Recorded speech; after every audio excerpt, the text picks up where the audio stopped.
Hi everyone, welcome back to another tutorial from Crazy Gamer.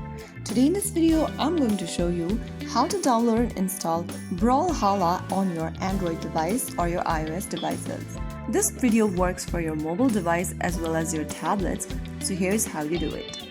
First of all, launch open your Google Play Store or your Apple App Store. Depending upon your device's type, and in the search bar, type in Brawlhalla. Once you come across the search results, look for the Brawlhalla app from Ubisoft Entertainment.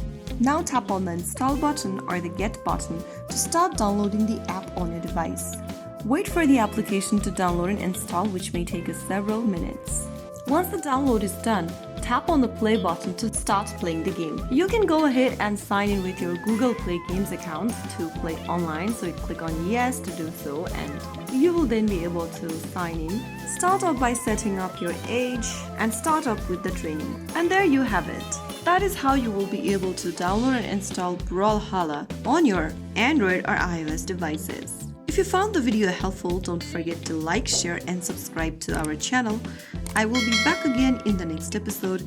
Thank you for watching.